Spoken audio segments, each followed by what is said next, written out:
Have you ever been rejected by your own family and erased from a major life event just because they were afraid your mere presence would tarnish their perfect image? If you've ever felt like the spare part in your own home, stick around. My name is Mathilde Laurent. I'm 34 years old, and for most of my adult life, I was the family footnote. The overlooked chapter in the story my mother was writing. My sister, Genevieve, was always the main event. I remember exactly where I was when my mother called. It was a late Tuesday evening in the quiet town of Annecy. "Matilda, I need to talk to you about the wedding." Her voice echoed through the phone. It was that tone, the one signaling she had already made her decision and was simply performing the courtesy of informing me. "Genevieve and I discussed it," she continued, "and we both feel it would be better if you didn't come." I sat there, frozen in silence. "You know Arthur's family is going to be there. They are highly successful, very polished people." She paused, not out of hesitation, but to carefully select her words. "Genevieve says your presence would just remind everyone that you've never quite amounted to anything, and she just wants her day to be perfect. And for the vast majority of my adult life, I have existed merely as a shadow within my own family.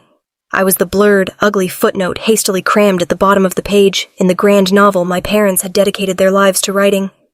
The main chapter, the most brilliant and magnificent one, naturally, always bore the name of my younger sister, Genevieve.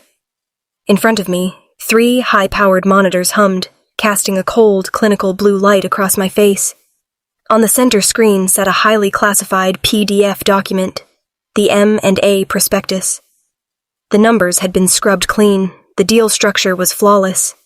An educational technology empire that I had built from the ashes with my own bare hands over the past 9 years was now waiting for nothing more than my electronic signature to be officially sold to the global investment group for 91 million euros in pure cash.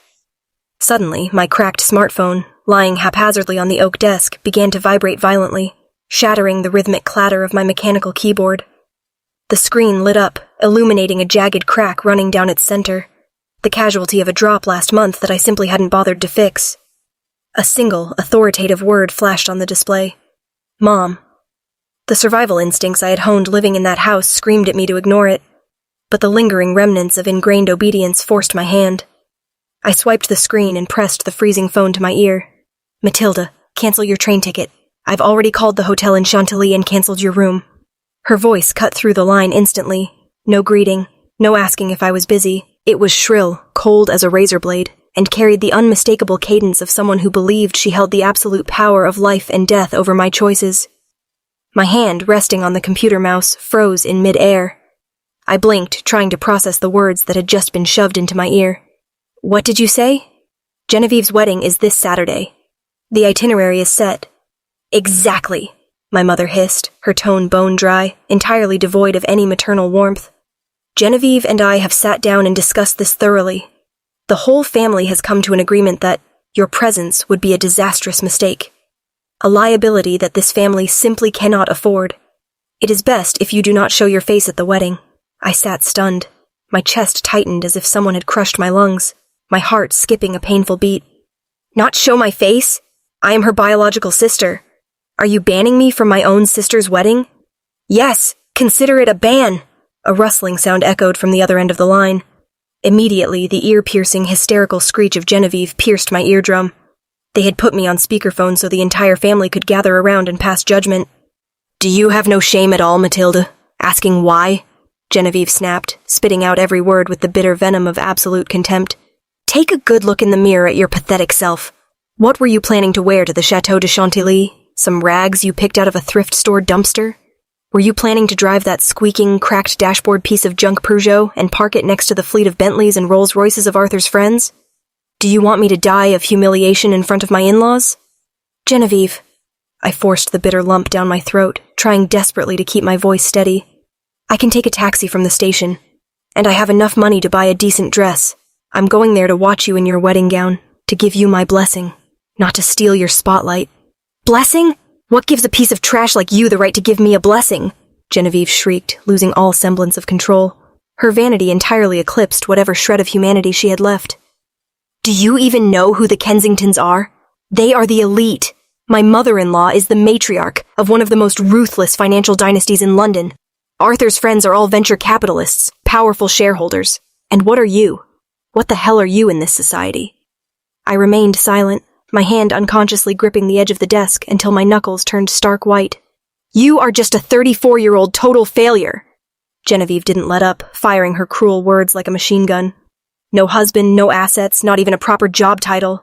What do you even do? Freelance design, typing, scraping by on pennies? God knows what shady things you do in that slum town of Annecy. Were you going to stand in the ballroom, holding a glass of champagne, and tell Arthur's high society that you're struggling to make rent? Your existence is a stain. Are you coming so they can point their fingers at me and mock the Laurent family for having a useless, impoverished lower-class daughter? Do you remember when you came home for Mom's birthday last year? Genevieve ground out, twisting the knife.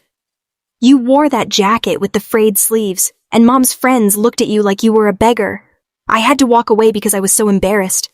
I promised myself I would never, absolutely never, let you repeat that humiliation on the most important day of my life. That's enough, Genevieve, I snapped back, a spark of anger finally igniting. I haven't asked any of you for a single cent in 9 years. I support myself. I have never done anything to damage the reputation of this family. But your mere presence is the biggest damage. My mother snatched the phone back, her voice dominating and oppressive. Don't you dare raise your voice at your sister. Where is the lie in what she said? From the time you were little, you were a blurry shadow. You have never achieved a single respectable thing in your life. When guests ask about you, I don't even know where to hide my face.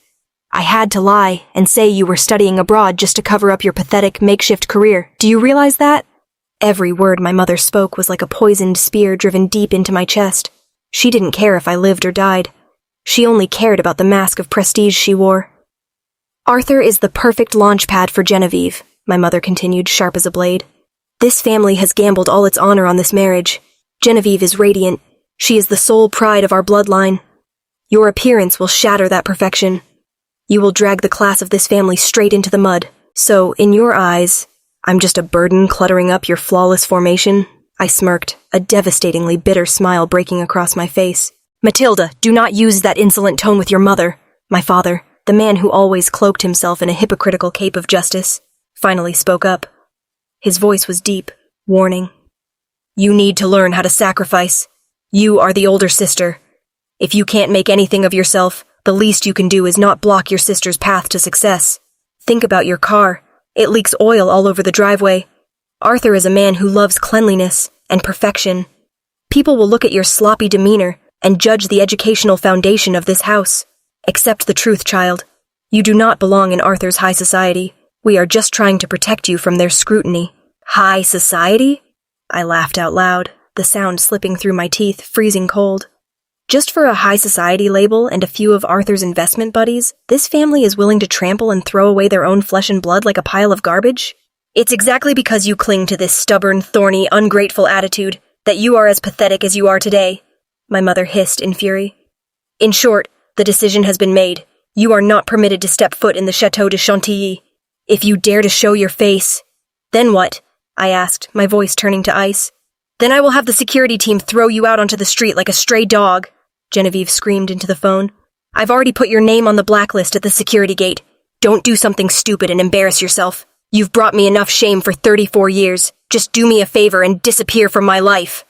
We will send you 500 euros, my father added one final fatal blow, a humiliating act of charity. Consider it a consolation prize. This weekend, go out and buy yourself something decent to eat. Absolutely do not post any comments or pictures on social media regarding the wedding. Just pretend you don't exist during this time. Is that clear? The line went dead silent. They were waiting. Waiting for what? Waiting for me to beg? Waiting for my muffled sobs, my desperate pleas to be forgiven, to be accepted. Just like the dozens of times I had done in the past when I starved for their affection. But the attic room remained filled only with the sound of the rain thrashing against the glass. The memory of 9 years ago came rushing back. On another stormy night, when I clutched my empty stomach, kneeling on the freezing floor of a rented room in Lyon, calling home to beg for just 200 euros to pay the server maintenance for my dying startup. They had answered me with my father's exasperated sigh, Genevieve's mocking laughter, and my mother's venomous verdict. You useless idiot! Give you a loan just so you can throw the money out the window. Don't even dream of taking a single penny from this house. That night, I ate my last packet of dry instant noodles raw, swallowing my tears back down my throat. At that exact second, the weak, fragile girl named Mathilde Laurent died on that floor. "Hello? Are you listening? Have you gone mute?" Genevieve's insolent voice broke through the flashback. I took a deep breath. My chest expanded, welcoming an absolute sense of liberation. The final rotting thread of what people called blood ties officially snapped. "I heard you," I replied. My voice held no more rage, no more resentment. It was as flat as a dead lake. Eerily calm. "Good. Remember your place," my mother scoffed coldly. Beep, beep, beep. They hung up. No goodbye. Not a shred of remorse. I slowly placed the phone face down on the desk. Its cracked screen went completely black. I didn't cry, nor did I smash anything. I simply swiveled my chair, facing the window, watching the raindrops slide down the fractured glass. My family had just ruthlessly condemned me as a failure. Genevieve was terrified I would humiliate the reputation of her arrogant future husband, Arthur Kensington. My parents were terrified my appearance would smear mud on the flawless facade they had so painstakingly crafted for their in-laws. Arthur Kensington, a name that sounded so majestic and formidable, but at the end of the day, he was nothing more than a glorified employee, a senior analyst desperately kissing up and struggling to climb to the position of director at the global investment group in London. They had absolutely no idea that, ironically, the very powerhouse corporation Arthur was selling his soul to serve had, for the past 8 months, been sending their most ruthless lawyers and top-tier executives flying from London to Paris, bowing down and rolling out the red carpet just to beg me, the one who never achieved a single respectable thing, to agree to sell them the tech platform I owned. A perfect high society, huh? I muttered, the corners of my mouth slowly curling up into a cold, merciless smile. I turned back to my desk. The glow from the 3 monitors illuminated my face once more. But now, there was no longer the resigned look of a faded shadow in my eyes. They blazed with the sovereign fire of someone standing at the absolute apex. I grabbed the mouse, moving the cursor to the electronic signature interface. "You want to cast me aside to enjoy your flawless fake theatrical production? You want me to obediently stay in this slum and chew on your €500 charity? Let's see. This Saturday, when you raise your champagne glasses in the magnificent Chateau de Chantilly, let's see what kind of catastrophic earthquake you'll have to face." Without a second of hesitation, I clicked the button, stamping my sharp signature, Mathilde Laurent, onto the final page of the €91 million contract. The transfer protocol was activated. The press release would be simultaneously broadcast across every major financial news outlet in Europe at the exact hour, the precise moment Genevieve and Arthur exchanged their wedding rings. I would not go to Chantilly. I didn't need to dirty my hands to ruin their wedding, because I was going to crush their arrogant perfection to dust right from this very slum attic, and I would personally seal shut their only way out. The laptop screen went pitch black.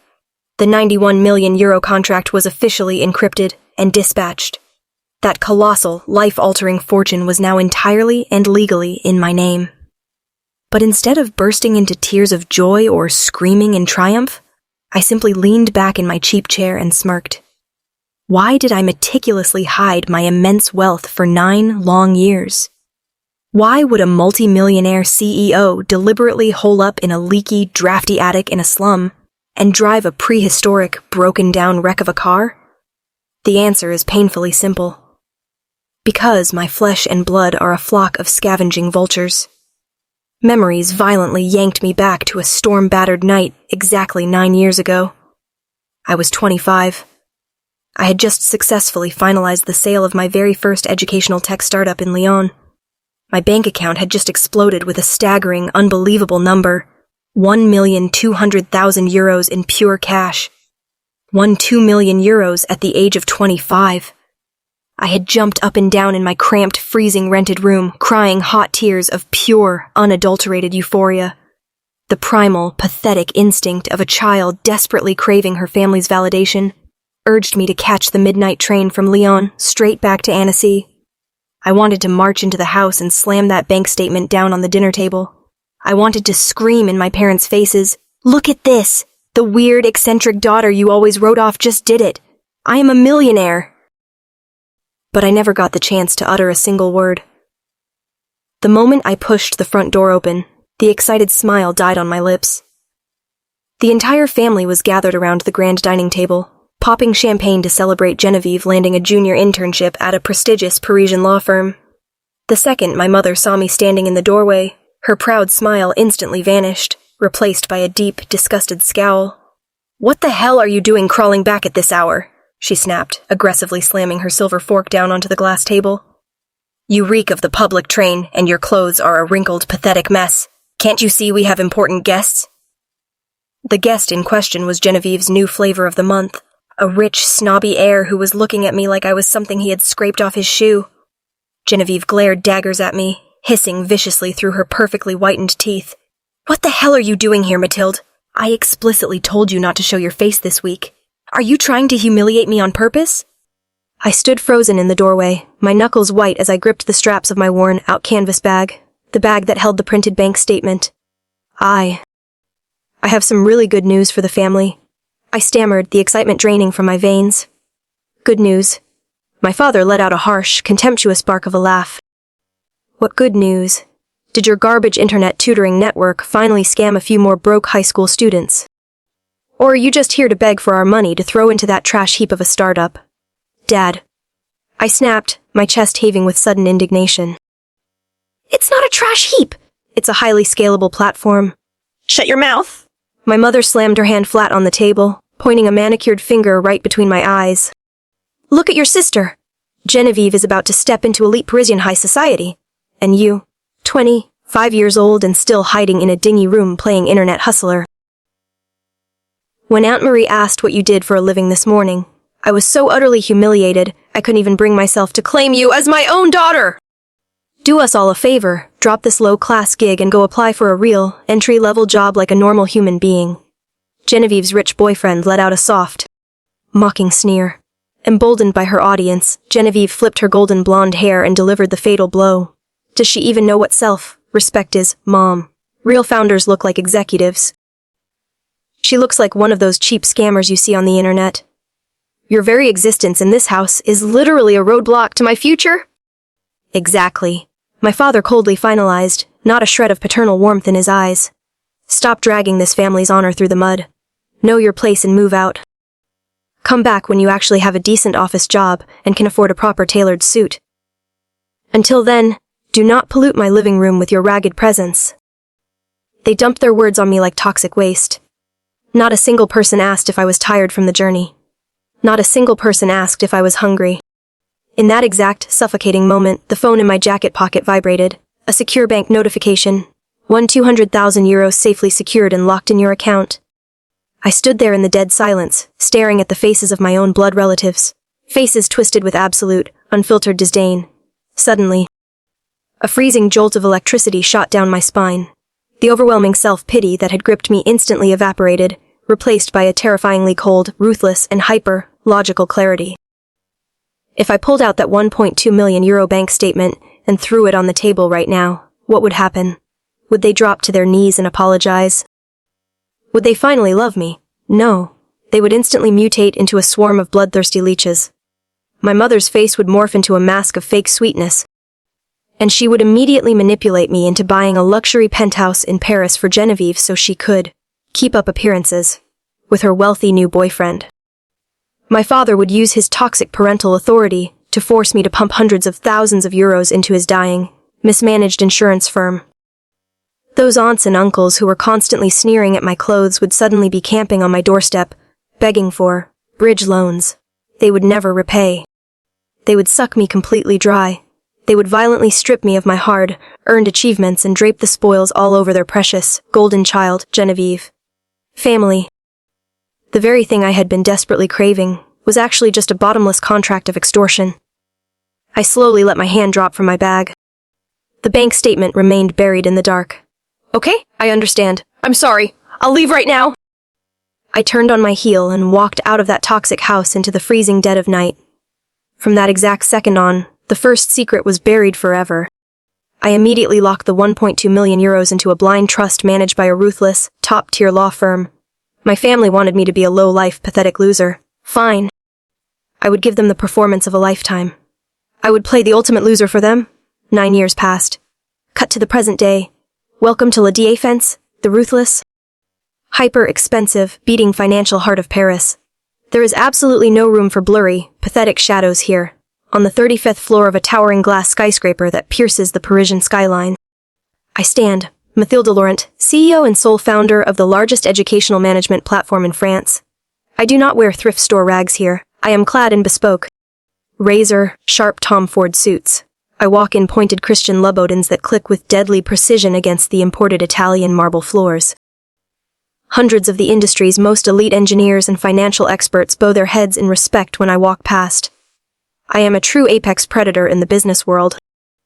I acquire rival tech companies without blinking an eye. I fire incompetent, highly paid executives with a simple flick of my chin.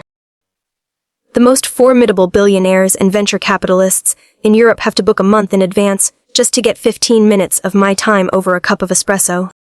In La Défense, the voice of Mathilde Laurent is the absolute law. I am ruthless, cold, and entirely uncompromising. My empire is worth tens of millions. And it was built on 200% cold-blooded resilience forged entirely from my own family's vicious rejection. And yet, like clockwork, every Christmas or Thanksgiving, the Iron Queen of La Défense vanishes without a trace. To walk through the front doors of the Laurent house in Annecy, I violently strip off every single layer of my power. I lock my limited edition Patek Philippe watch inside a biometric wall safe. I dig out a hideous, itchy sweater with frayed cuffs and the most faded, ill-fitting cheap jeans I own. I leave my gleaming Porsche Panamera locked in my private underground garage, and instead, I manually turn the ignition of a beaten-up, prehistoric Peugeot that I literally bought for €800 at a local scrapyard. The dashboard of the Peugeot is cracked wide open, colored wires spilling out like guts.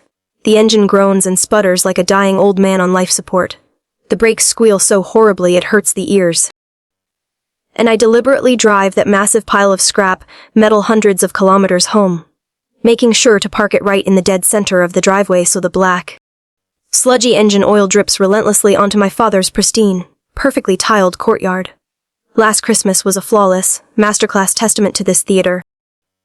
The moment I stepped out of the junkyard car, I ran straight into Uncle Bernard, the man who constantly bragged about his failing mechanic shop.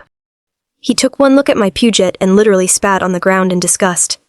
"Good God, Mathilde! You still haven't thrown this trash into a metal compactor," he barked. "Look at Genevieve's car parked over there. The latest Mercedes! You are the older sister, for Christ's sake! Don't you feel any shame being such a failure?" Inside the house, Arthur Kensington, my sister's precious, arrogant fiancé, was sitting cross-legged on the leather sofa, sipping expensive wine. He looked at me with half a judgmental eye and smirked at Genevieve. "I seriously don't understand how you can have a sister who looks so utterly impoverished." Arthur sneered loudly enough for me to hear. "If I had an employee at the firm who dressed like that, I'd have security throw her out on her first day." Genevieve giggled behind her manicured hand, leaning into him. "She doesn't even have a real company to get fired from, babe. She's a freelancer. She does cheap, amateur designs online. If she scrapes together €1,000 a month, it's a miracle. Honestly, our family basically acts like she doesn't exist." My mother marched out of the kitchen carrying the holiday turkey, glaring at me like I was a rat that had scurried across her floor. "Mathilde! Go sit in the corner and eat. Do not bring that greasy, disgusting car smell anywhere near Arthur. You'll ruin his appetite." If it were a normal person, they would have gone completely insane from the indignity. They would have snapped, whipped out their limitless black centurion card, and slapped it across the faces of those low-class people desperately masquerading as high society. But I didn't. I meekly took my paper plate to the furthest corner of the room and chewed in absolute silence. My head bowed, my shoulders slumped. The absolute, textbook picture of a pathetic, lowly, utter failure. But deep behind those downcast eyes, I was laughing. I was laughing like a complete maniac sitting in the front row of a masterclass comedy. You think I'm pathetic? You think I'm a loser? No, you are the stupid, predictable puppets I am masterfully manipulating. This impoverished, pathetic shell is the greatest, most impenetrable security filter I have ever created. It entirely blocks all of their greedy prying, their bottomless demands, and the parasitic exploitation of these toxic relatives. Uncle Bernard will never open his filthy mouth to beg me for €500,000 to save his failing shop. My mother will never demand I fund her luxurious 5-star resort vacations to brag to her book club. Genevieve will never siphon my hard-earned cash to fund her fake, aristocratic lifestyle. Their contempt, their insults, their mocking laughter. It is a ridiculously cheap price to pay for my absolute freedom and the total impenetrable protection of my empire. I relish deceiving them. I was addicted to the sheer thrill of watching them sit on their fake, flimsy thrones. So arrogant and completely oblivious to the fact that the loser, squatting in the corner eating scraps, could literally buy their entire lives, their houses, and their futures with a single snap of her fingers. But every game has its limits. The theater of inferiority was designed for one purpose: to protect my peace. It was not a free pass for them to use it as an excuse to strip me of my basic human dignity. It was not an excuse to ban me from my own biological sister's wedding, just because they were terrified my poverty would stain the precious Kensington name. Tonight's expulsion order from my mother severed the final, fraying thread of my tolerance. They overplayed their hand. They pushed too far. And they forced the apex predator out of hiding. I glanced at my watch. It was nearing midnight. The rain continued to hammer against the glass. In just a few days, when the most expensive champagne is poured and the string quartet plays at the magnificent Château de Chantilly, the 91 million euro nuclear bomb named Mathilde de Laurent, the failure, is going to detonate across the entire European press. If you play with fire, you get burned, and I will make absolutely sure that Genevieve's perfect, elitist wedding burns entirely to ash. The clock struck exactly 800 p.m. on October 11th. At two opposite ends of Europe, two entirely contrasting worlds were spinning on the same axis of fate, waiting for a single, devastating spark to detonate. In London, the characteristic drizzle and fog of the British capital could not dim the extravagant splendor of the Savoy Hotel. Tonight was the annual European Tech Leadership Gala, a gathering of the most brilliant minds, the titans, and the leviathans who manipulated global financial markets. I stepped out of the sleek, black Bentley Mulsanne provided by the organizers. The flashbulbs from dozens of media cameras erupted like a localized lightning storm, illuminating the corner of the Strand. The frayed, itchy sweaters were gone. The faded, cheap jeans were gone. Tonight, I was draped in a custom emerald, green silk Elisab evening gown, featuring a daring slit that commanded attention. My hair was swept into an elegant updo, revealing a Cartier diamond necklace that radiated a cold, absolute authority. I glided across the red carpet, my Christian Louboutin heels clicking a rhythm of pure arrogance against the marble floors of the Lancaster ballroom. All around me, the most formidable billionaires and venture capitalists in London raised their champagne flutes, offering respectful nods to acknowledge the arrival of the silent disruptor, Mathilde de Laurent. Mathilde, you look absolutely radiant. Richard, the CEO of Global Investment Group, the very conglomerate that had just acquired my company, stepped forward, respectfully raising his glass.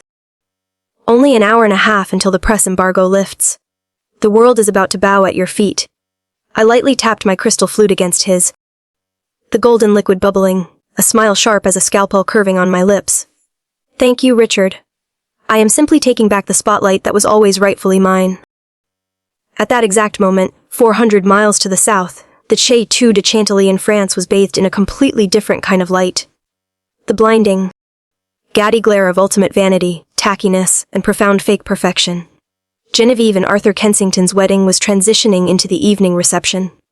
Inside the gold-leafed banquet hall, saturated with the scent of obscenely expensive white roses, Genevieve was parading around in her Swarovski-encrusted Varawang gown. She floated between the tables like a peacock in full display, clinging to Arthur's arm, her chest puffed out, her chin tilted toward the ceiling. She was flashing a meticulously rehearsed smile, absolutely intoxicated by the delusion that she had finally conquered the elite social stratosphere. My mother, Vivienne, resplendent, in a burgundy taffeta gown she had undoubtedly forced my father to go into debt for, was busy swirling a glass of vintage Bordeaux in front of Lady Kensington and a few banking executives. Oh, you must know.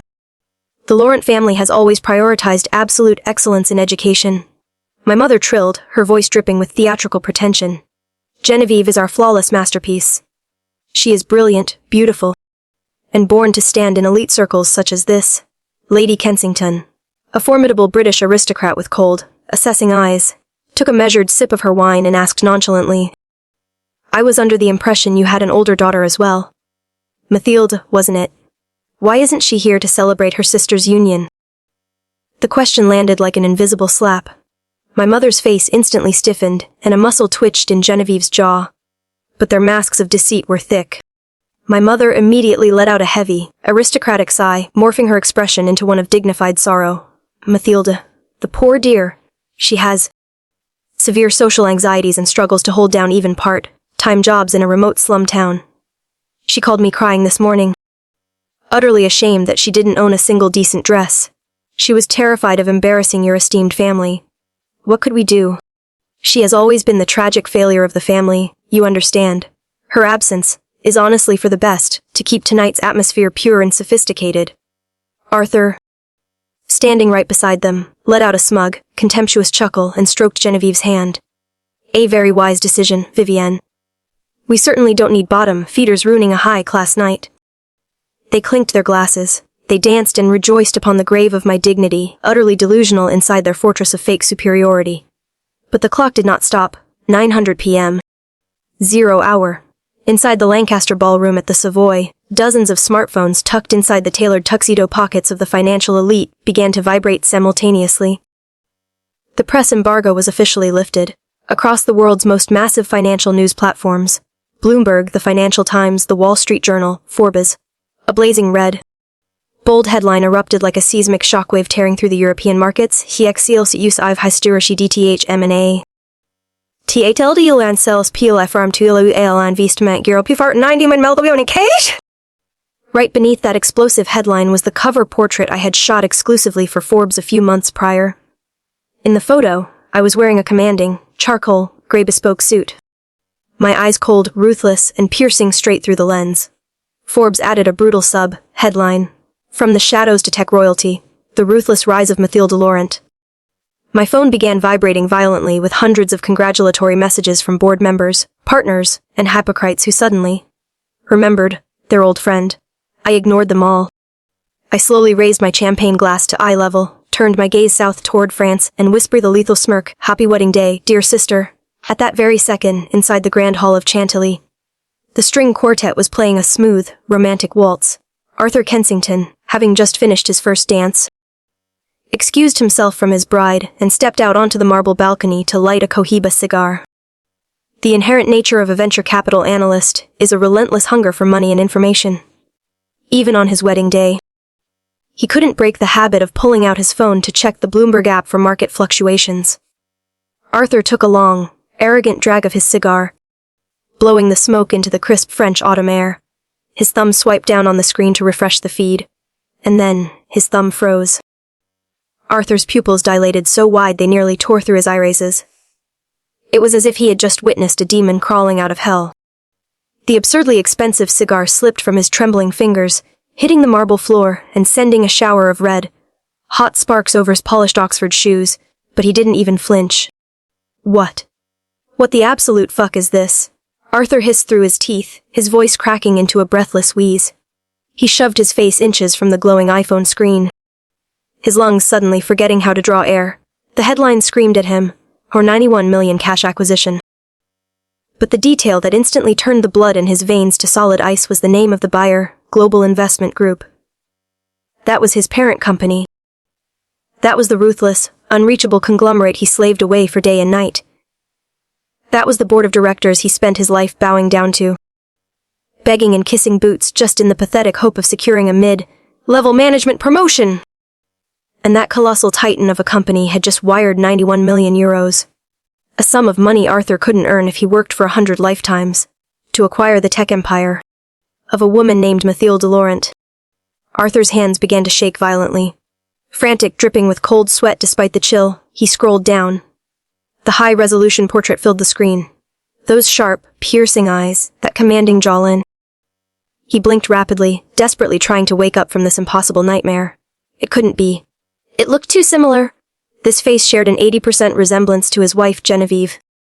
But it possessed a regal, overwhelming, and terrifying aura that Genevieve could never even dream of faking. Suddenly, the memory of last Christmas hit him like a freight train crashing into his skull. The woman in the frayed, itchy sweater. The woman driving the oil-leaking, broken-down Peugeot. The woman sitting hunched in the corner, eating leftover turkey off a paper plate. The woman he had openly mocked as impoverished, whom the Laurent family treated like a stray. Diseased dog. The woman who, just 3 weeks ago, his mother-in-law and his wife had banned from the wedding for fear she would stain the Kensington name. Arthur felt his chest violently cave in. He had married Genevieve for the illusion of her family's pristine educational pedigree, completely blind to the fact that the real goldmine, the true apex predator of the elite world, was the very woman this family of absolute morons had discarded. He had just banned a multi-millionaire! He had just banned the woman who had closed a historic deal with the ultimate overlords of his own company. You stupid, delusional bitches! Arthur roared like a wounded animal. Clutching his phone, he kicked the balcony doors wide open and stormed back into the glittering banquet hall like a localized hurricane. The music was still playing softly. Genevieve was standing in the center of the room, giggling flirtatiously with a group of wealthy wives. My mother was busy showing off her new, heavily financed diamond ring. Arthur marched straight toward them. He forcefully shoved a waiter out of his path, sending a silver tray of champagne flutes crashing to the floor. The shattering of glass echoed like gunshots. The room instantly fell into a dead, horrifying silence. The string quartet stopped playing mid-note. Hundreds of elite guests turned to stare at the groom, who was panting heavily, his face flushed crimson, veins bulging dangerously on his forehead. Arthur, darling. Whatever is the matter, Genevieve gasped, stepping forward and reaching out to touch his arm. GTU or fill to ice off me, Arthur bellowed, violently slapping her hand away with such force that Genevieve stumbled backward in her heavy gown. He grabbed both Genevieve and my mother by their wrists, dragging them roughly to the dead center of the ballroom, right under the grand chandelier, in full view of the stunned, high society audience. Arthur! What in God's name are you doing? Are you drunk? My mother shrieked, her face turning pale white, frantically trying to maintain a strained, terrified smile to save face.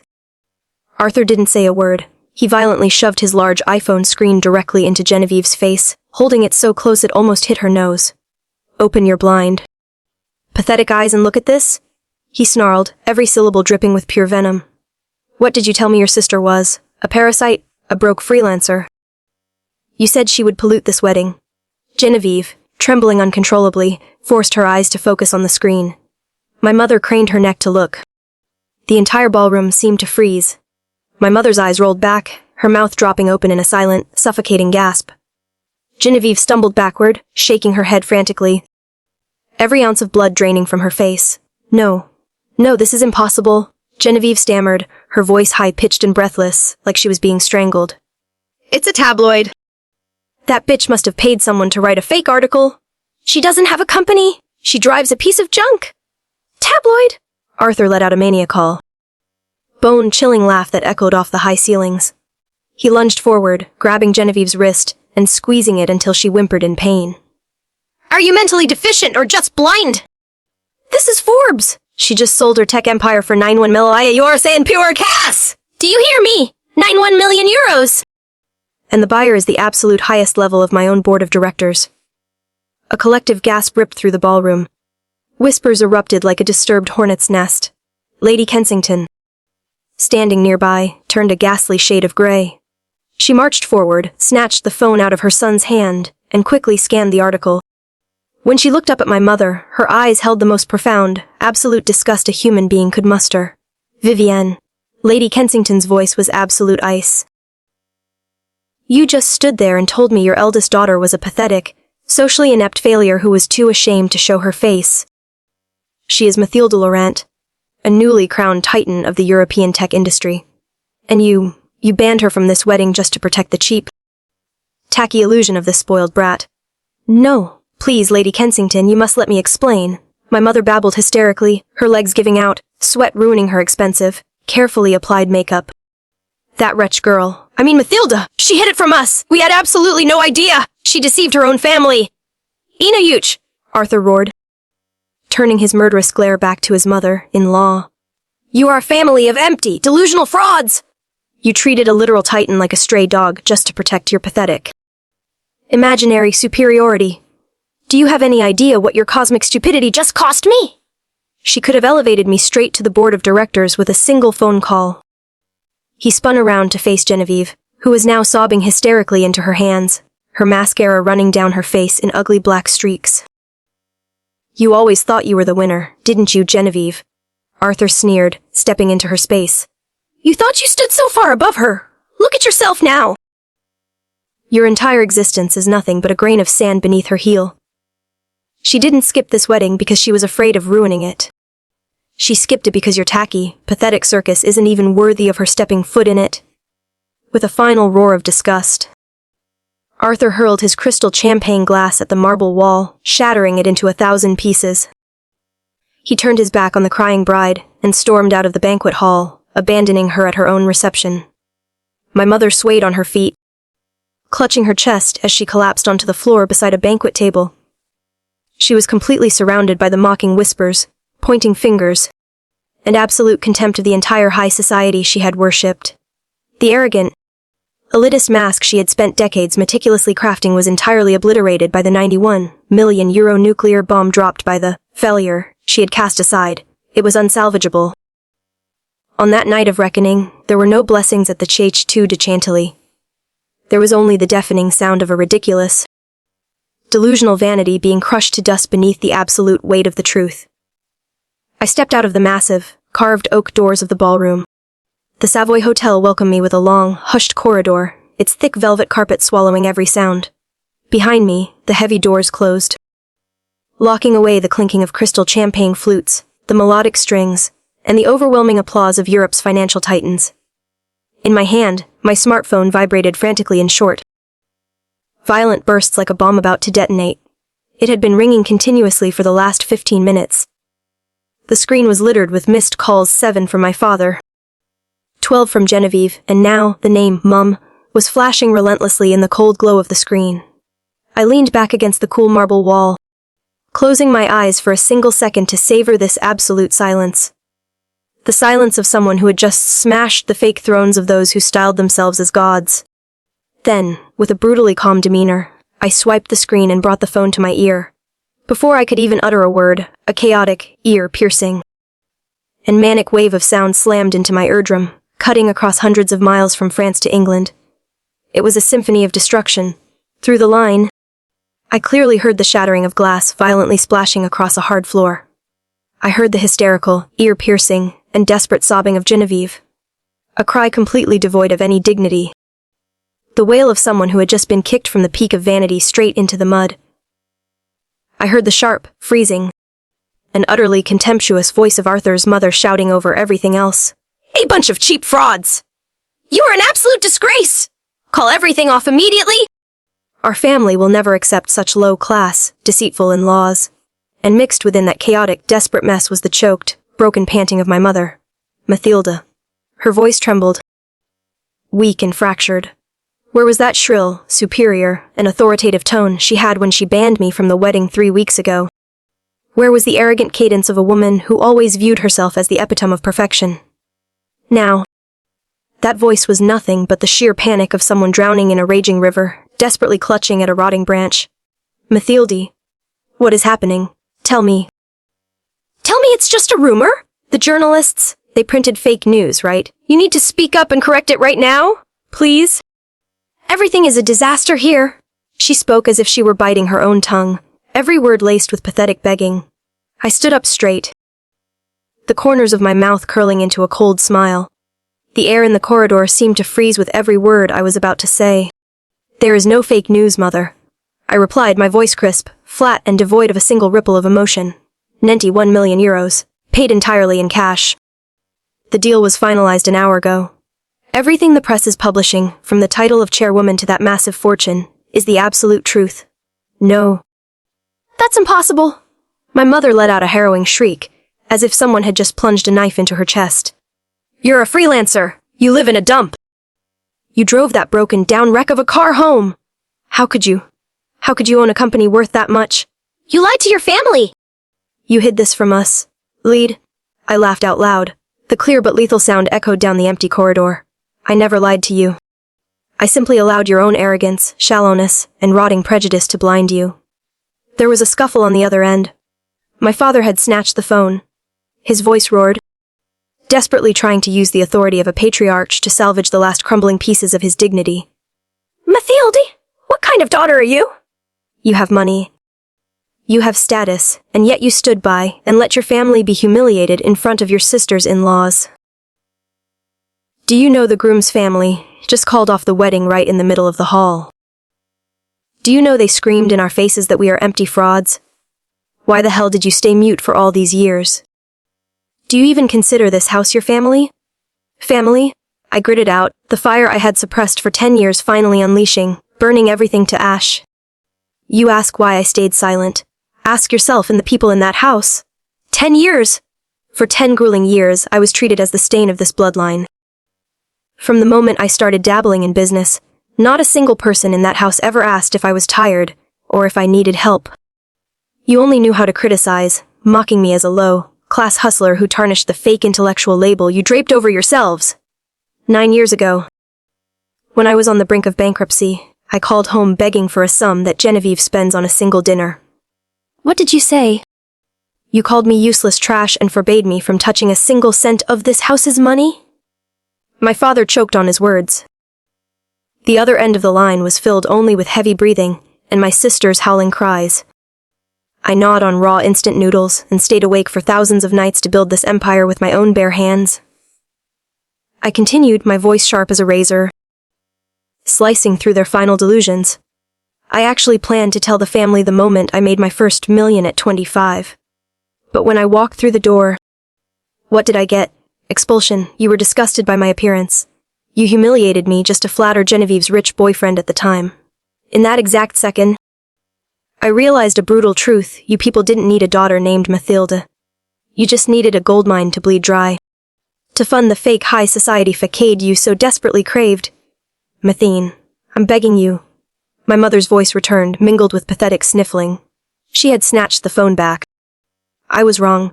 Your father and I were both wrong. We are your flesh and blood. Arthur is demanding to leave. His family says we aren't in the same class. You have power now. You own a massive corporation. Call Arthur's company. Tell them you are Genevieve's biological sister. Order them to save this wedding. Please.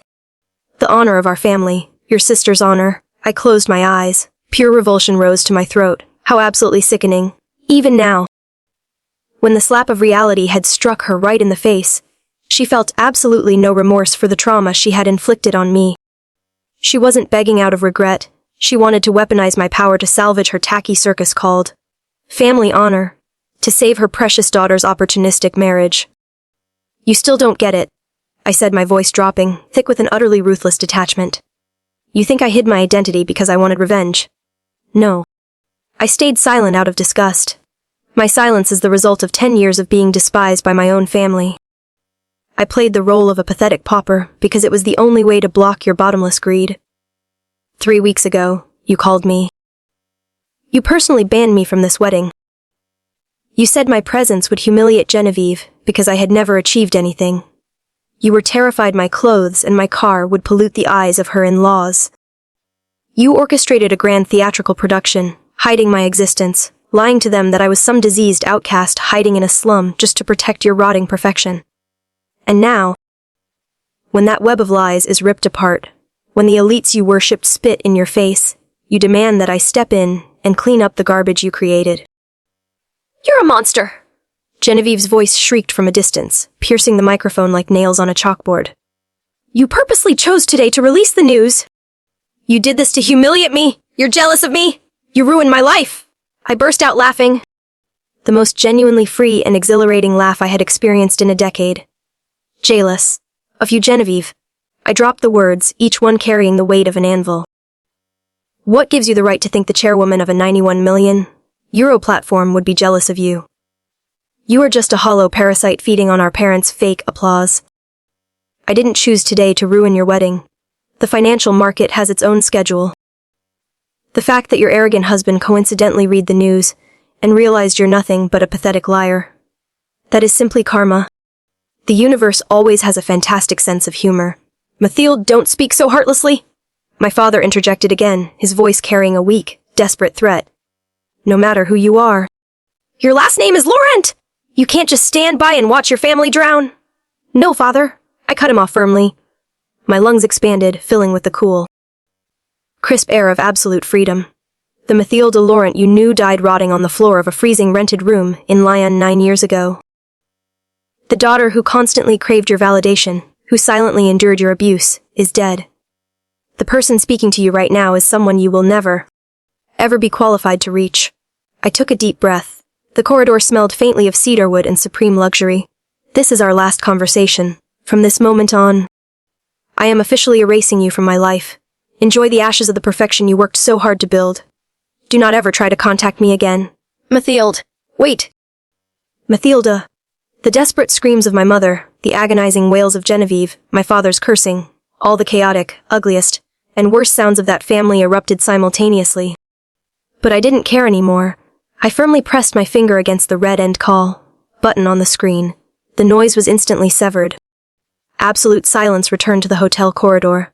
I slowly powered the phone down completely, letting the pitch black screen permanently lock away a dark and painful past. I stood there, eyes closed. A strangely weightless sensation spread through my entire body. The massive lead weight labeled family, prejudice, and rejection that I had carried on my shoulders for 10 years had finally snapped.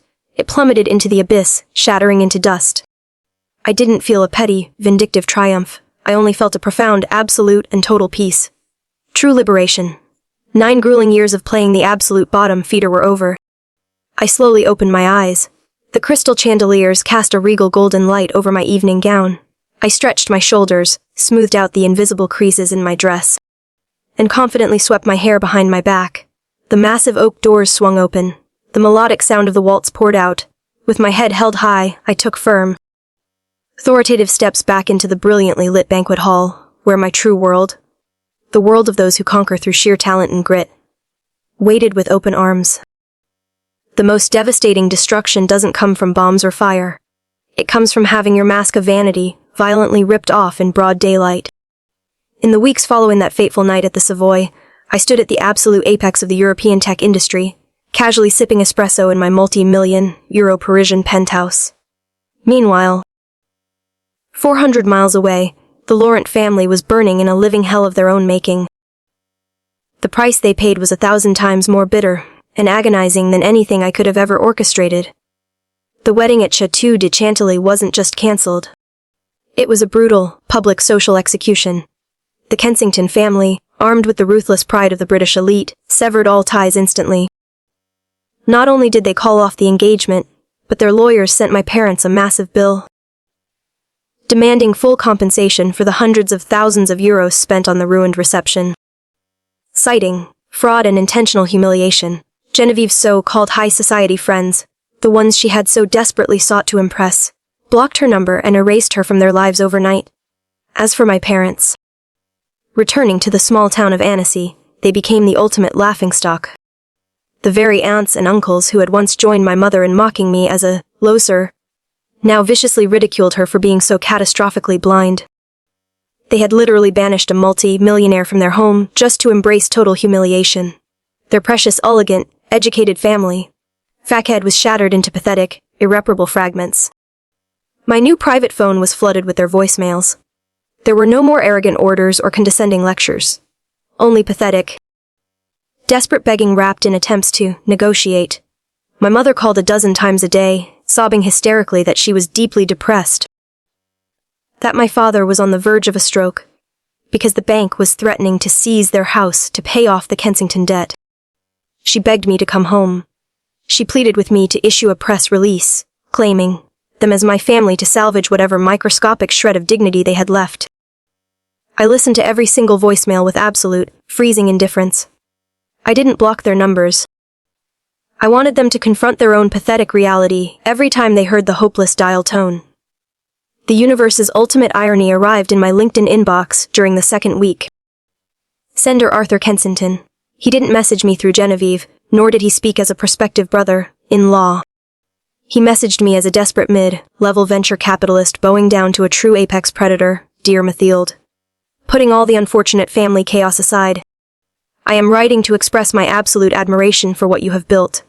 The 91 million acquisition is a masterclass in strategic execution.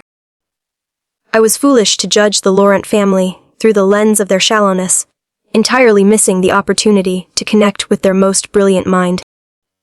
I sincerely hope that one day, I might have the honor of buying you a coffee to learn from you as a junior in the industry.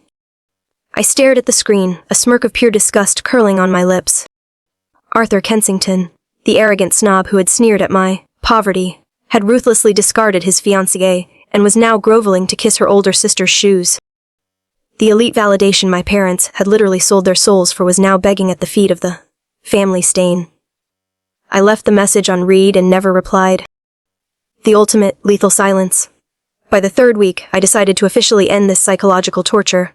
I had my executive assistant book first-class train tickets for my parents, bringing them straight from Annecy to my corporate headquarters in La Défense, Paris. I didn't meet them at a cozy cafe, nor did I invite them to my home. I received them in my 35th floor executive boardroom, surrounded by floor-to-ceiling reinforced glass overlooking the magnificent Parisian skyline. It was a silent, suffocating display of absolute power. When they walked through the oak doors, they looked as if they had aged a decade. Stripped of their arrogant armor, they were reduced to trembling, hollow shells. My mother couldn't even lift her eyes to meet mine as I sat at the head of the table, legs crossed, clad in a razor-sharp Tom Ford suit. Mathilde. My daughter. My mother burst into tears, taking a step forward to hug me, ready to play the ultimate victim card. I'm so sorry. We were so wrong. Please. Can our family just start over? We are drowning in debt. Genevieve has locked herself in her room and refuses to eat. Please, save our family? I raised a single hand. It was a cold, authoritative gesture that stopped her dead in her tracks. Are you apologizing because you realize how cruel you were? Or are you apologizing because I suddenly have 91 million euros? I asked. My voice was calm, entirely devoid of anger. That absolute detachment was the most terrifying part. Do not use the word family in this room. That word is far too expensive for your character. Mathilde, please, we are your flesh and blood. My father stammered weakly, his hands shaking. We raised you, and then you violently stripped me of my human dignity and trampled on myself. Respect just for the sake of a tacky, superficial wedding.